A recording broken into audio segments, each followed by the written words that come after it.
faut que tu prophétises encore sur un grand nombre de peuples et de nations et de langues et de rois. Apocalypse 10, verset 11. ASJH 1889 du Cap Haïtien.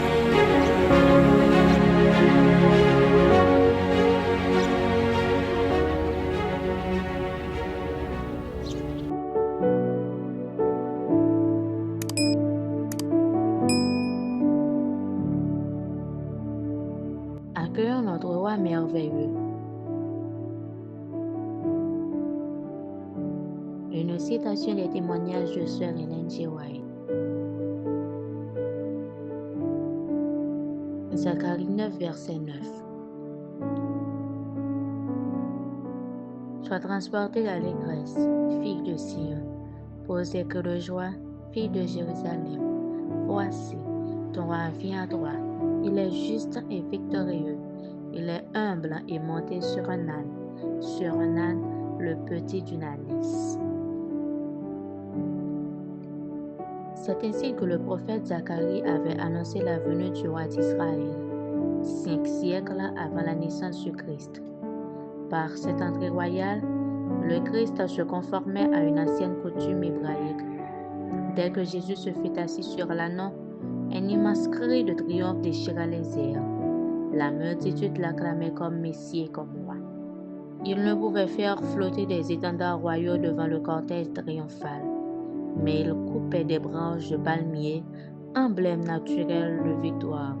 Il les agitait avec de puissantes acclamations et des hosannas retentissants.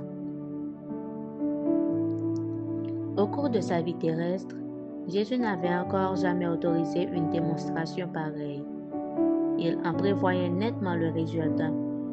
Cela devait le conduire à la croix. Mais son dessein était de se présenter ainsi d'une manière officielle, en qualité de rédempteur.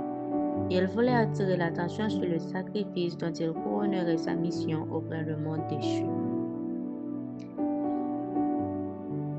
On n'avait jamais vu un cortège aussi glorieux. Il ne ressemblait pas à celui des plus célèbres conquérants de la terre. Aucune suite de captifs gémissants ne figurait comme trophée de victoire, mais le Sauveur était entouré des glorieux trophées de son travail d'amour en faveur de l'homme pécheur. Ils étaient là, les captifs arrachés au pouvoir de Satan, et ils louaient Dieu de leur délivrance. Les aveugles auxquels ils avaient rendu la vue montraient le chemin. Les muets dont il avait délié la langue faisaient entendre les hosannas les plus retentissants. Les estropiés qu'il avait guéris sautaient de joie.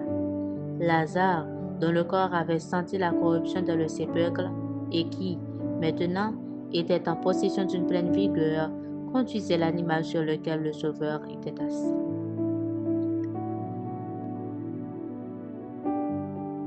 De même que les prêtres et les gouverneurs ne pouvaient essayer de priver la terre de la lumière du soleil, de même ils ne pouvaient intercepter les rayons de gloire du soleil de justice.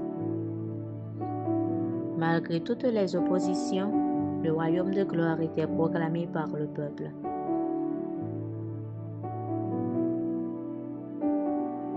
Puissance de la grâce, page 47, paragraphe 2 à 6.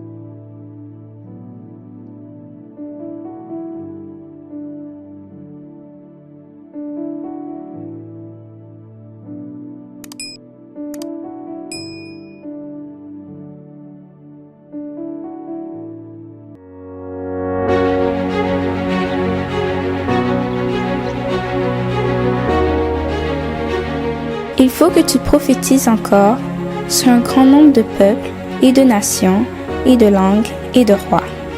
Merci d'avoir écouté cette présentation. Si vous souhaitez prendre part à la mission que Jésus-Christ confie à notre Église, contactez-nous via les coordonnées suivantes: ASJH 1889, caphaïtien@gmail.com, pour WhatsApp 509 32 32 41 42.